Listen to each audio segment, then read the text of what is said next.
tym odcinku poruszę temat inwestowania w czasie kryzysu gospodarczego. Opowiem trochę o okazjach inwestycyjnych. Jeśli interesuje Cię ten temat, obejrzyj ten film do końca.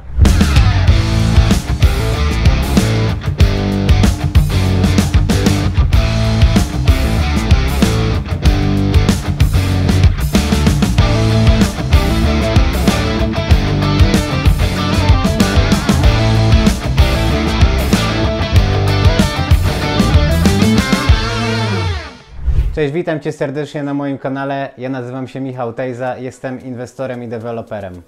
Jesteśmy dzisiaj w Oxfordshire na jednej z mojej inwestycji pod wynajem krótkoterminowy i przy okazji chciałem nagrać dla Was odcinek poruszając kilka tematów na temat inwestowania w czasie kryzysu. Jest to dobry moment na zakup dla osób, które wiedzą, co robią. W wypadku akurat tego mieszkania, osoba, od której kupiłem to mieszkanie, nie wiedziała, co robiła. Kupiła go na górce w 2007 roku za bodajże 107 500, gdzie kredyt był za bardzo, że tak powiem, za duży kredyt był brany pod nieruchomość, za bardzo był przelewarowany. No i koniec końców ja kupiłem te mieszkanie w zeszłym roku za 91 000. I to była okazja dlatego, że osoba nie wiedziała, co robi. Dlatego uważam, że kryzys jest bardzo dobrym czasem na zakup, jeśli wiesz, co robisz, jeśli masz strategię, masz plan, jesteś przygotowany z poduszką finansową, to są takie rzeczy, które na pewno nam pomagają. Ale wracając do tematu kryzysu, to są tematy, o których warto rozmawiać, bo ten okres może Wam dać dużą przewagę. Średnio co 10 lat jest kryzys i warto go wykorzystać. W tym wypadku trochę przeciągnął sprawę COVID, bo jednak był ten czas taki, że nie wiadomo było, co nam pokaże gospodarka, co nam pokaże przyszłość, ale jednak to już wszystko mamy za sobą, trzeba myśleć, co będzie dalej. Kwestia 1,8 miliona ludzi w najbliższych 3 miesiącach kończą mi się fiksy i na pewno będzie duży wysyp nieruchomości na sprzedaż różnego typu, ponieważ dużo osób, które brały kredyt pod swoją zdolność 2 lata temu, 3 lata temu, nie stać już ich na dzień dzisiejszy. Przez inflację, przez właśnie podwyższenie kosztów życia, wszystko poszło na tyle do góry razem z kredytami, że ich po prostu nie stać, ale tak samo i w sytuacjach single czy HMO, jeśli ktoś był załadowany pod korek i nie zarządza swoimi nieruchomościami, też dobrze, bo wiadomo, w takich sytuacjach również trzeba podwyższać czynsz. Jeśli ktoś tego nie robi, inwestycja się nie spina lub ma negative equity, to są sytuacje, dla których my jako inwestorzy powinniśmy znaleźć rozwiązanie. I tam, gdzie ktoś sobie nie radzi, możemy świadomie rozwiązać ten problem, a przy tym wyjść skutecznie z tarczą. Więc tutaj jest kilka takich rzeczy, które chciałbym poruszyć. Na pewno warto dywersyfikować portfel w takich czasach kryzysowych. Ja uważam, że największe zapotrzebowanie będą miały mniejsze nieruchomości, niekoniecznie flaty, zależy może też od strategii, ale w gorszych czasach ludzie będą się przenosić z większych nieruchomości na mniejsze, bo po prostu ich nie będzie stać. Więc to jest taka kwestia, której ja uważam, że te mniejsze nieruchomości, takie one bedroom, two bedroom, to będą dobrym rozwiązaniem na najbliższych latach. Ja osobiście uważam, że kryzys będzie trwał kilka lat, to nie będzie rok ani 2. Podejrzewam, że dopiero gdzieś tam w 2027 wróci do normy wszystko, chociaż tak jak większość z Was wie, w planach jest CBDC i pieniądz cyfrowy. Możliwe, że pieniądz z datą ważności, więc na pewno warto mieć to na uwadze gdzieś tam z tyłu głowy.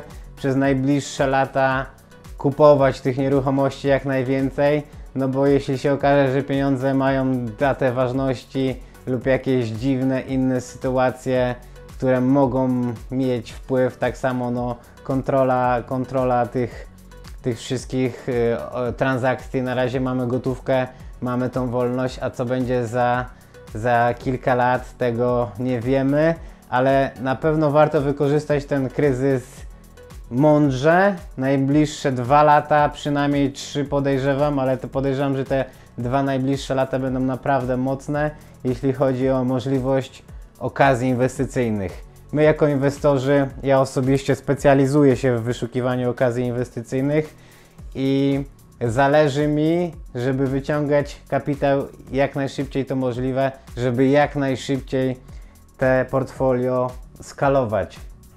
Osobiście widzę potencjał w większych projektach, takich jest moim celem zakup bloku lub budowa, zależy od tego, jaką współpracę z inwestorem nawiążę, ale mam kilka takich projektów budowy bloku lub kupienia nawet.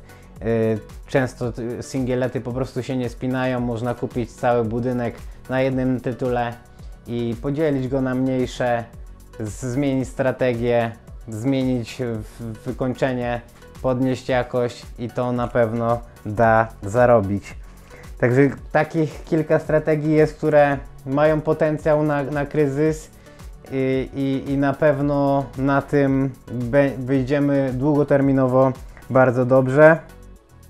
Teraz tylko jest pytania, czy chcecie to robić, nie? No bo ja tym żyję z pasją do nieruchomości i mnie to jara. Każdy viewing, każde oglądanie, procesy, progresy na nieruchomościach, a jednak najbardziej też działa te efekty, czyli jak te nieruchomości się wynajmują, zarabiają pieniądze i rzeczywiście można kolejne kroki pchać do przodu, bo wiadomo, że jeśli by się to nie opłacało, nie miało sensu, to po co to robić? Powiem Wam o kilku cechach, bo ten kryzys na pewno nie będzie to lekki czas. Trzeba być bardzo, że tak powiem, myśleć out of the box, czyli mieć, że tak powiem, niestandardowy punkt widzenia i szukać rozwiązań, które no, nie są proste. To na pewno da możliwości. Cechy charakteru też będą tutaj miały wpływ, no bo jeśli ktoś szybko się poddaje i że tak powiem nie ma planu, no to na pewno będzie miał dużo gorsze czasy. Dla mądrych inwestorów, którzy myślą długoterminowo, na pewno to będzie dobry czas na zakupy, złoty czas tak zwany, żeby torby załadować jak najwięcej to możliwe. Kwestia taka, żeby nie poddawać się, to jest ważna kwestia, czasem każdy ma gorsze chwile.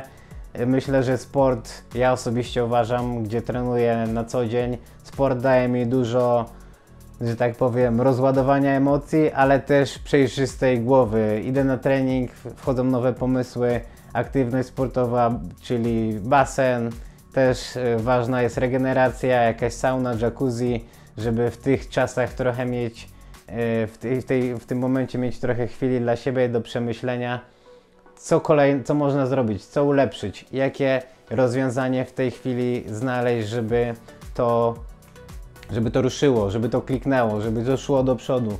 Jeśli nie macie takich możliwości, to po prostu postarajcie się to znaleźć. Warto na eventy chodzić, poznawać ludzi, którzy też już przez te problemy przeszli, mają doświadczenie.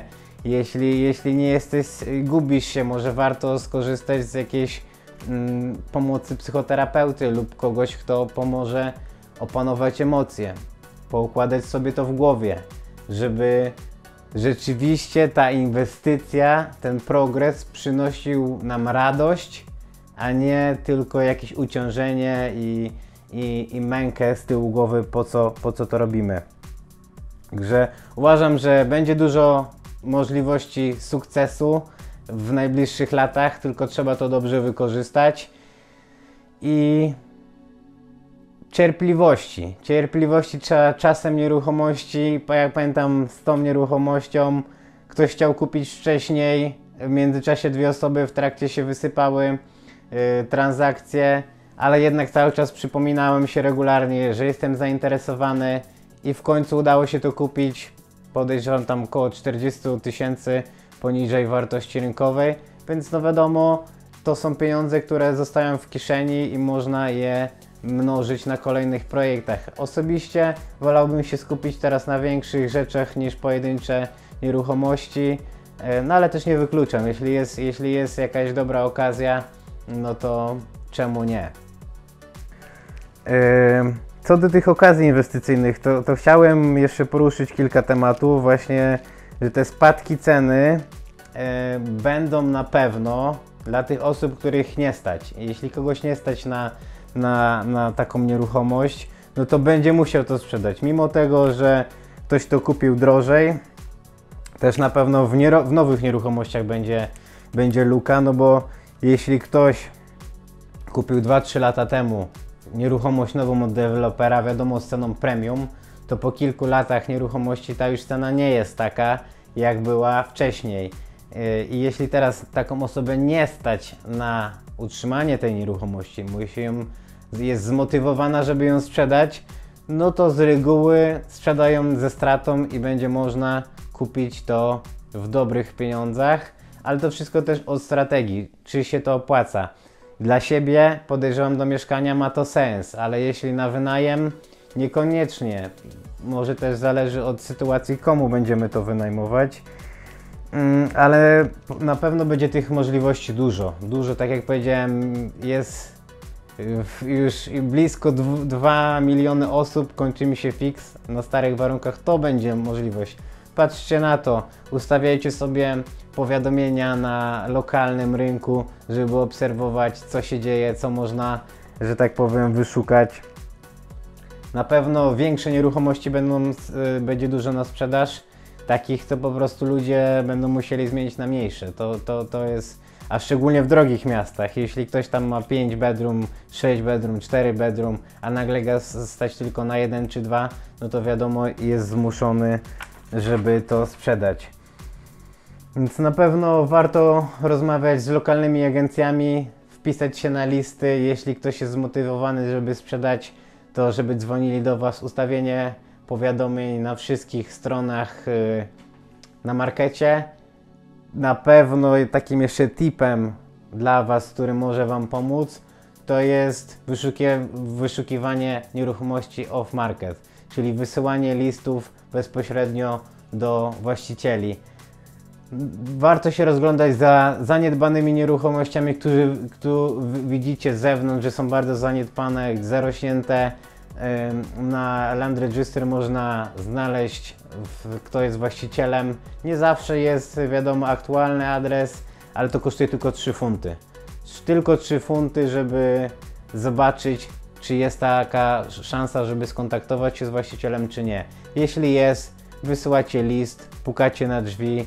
Można was znaleźć na social mediach, próbować. Z reguły są to stare osoby, więc raczej old school, czyli pukanie na drzwi i listy będą odpowiednią formą kontaktu. Ja osobiście też wysyłam takie listy, tylko że bardziej szukam większych projektów, czyli właśnie jakieś działki pod developmenty, jakieś komercyjne budynki, które mają potencjał zrobienia flatów nad komercyjnymi budynkami. Taka strona daje właśnie na Nimbus Maps, są takie specjalne wyszukiwania czy na Searchland, że można konkretnie zrobić filtry, ustawić, w które które nieruchomości mają miejsca nad budynkami do wykorzystania tego miejsca, po prostu tego obszaru, żeby zrobić konwersję z komercyjnej na rezydenckie. Jak sami wiecie, komercyjne puste biura niezarabiające wartość mają dużo mniejszą niż rezydenckie nieruchomości. Jest to nawet często o połowę lub więcej, zależy od lokalizacji. Więc też w kryzysie warto się skupić na nieruchomościach komercyjnych, oczywiście jeśli jest większy kapitał na to, bo kredyty komercyjne są droższe, większy jest depozyt, ale jeśli warto, bo można na tym zarobić, to czemu nie? Nieruchomości teraz z reguły biurowce nie zarabiają, jest dużo firm, które zbankrutowało i jest tam albo repossession, albo no nie ma zarobków, czyli nieruchomości komercyjne liczy się wartość na zasadzie zarobków, jeśli coś nie zarabia, to wartość jest niska. Kupując te nieruchomości, dodając wartości, wprowadzeniem jakiegoś tenanta na komercyjne miejsce, przerobienie tych flatów, to jest coś, co na pewno da zarobić w najbliższych latach. Jeśli nie masz wiedzy, jak takie rzeczy robić, warto robić to z osobą, która ma to takie doświadczenie. Ja chętnie jestem zainteresowany współpracą z inwestorami w dwóch formach współpracy. Pierwsza jest to dla konkretnych zawodników, dla dużych graczy od pół miliona funtów wzwyż. Możemy założyć razem spółkę, gdzie inwestor pożycza pieniądze do spółki, robimy biznes, robimy inwestycje. Na początku pierwsze co, inwestor dostaje pieniądze swoje z powrotem, a dopiero później się dzielimy profitami wedle udziałów. A udziały to już zależy od projektu. Z reguły jest to 50/50, jeśli inwestor daje cały kapitał na inwestycje. Jeśli jest sytuacja, że ja muszę zorganizować jakieś finansowanie, a jako deweloper mam możliwość finansowania deweloperskiego na godnych warunkach, no to wtedy już zależy od konkretnego przypadku. Druga opcja współpracy jest to współpraca na pożyczkę, czyli zabezpieczenie na nieruchomości, tak jak bank, 10-12% skali roku. I tutaj od 50 tysięcy funtów wzwyż możemy zacząć taką współpracę. Jeśli Cię interesuje ten temat, interesują Cię takie ciekawostki, zapraszam do obejrzenia więcej moich odcinków. Ja również będę nagrywał kolejne odcinki z różnych innych projektów, żeby dać Wam jak najwięcej wartości. Daj łapę w górę, komentarz dla zasięgów, subskrybuj mój kanał i udostępnij, jeśli możesz. Do usłyszenia na następnym odcinku. Cześć!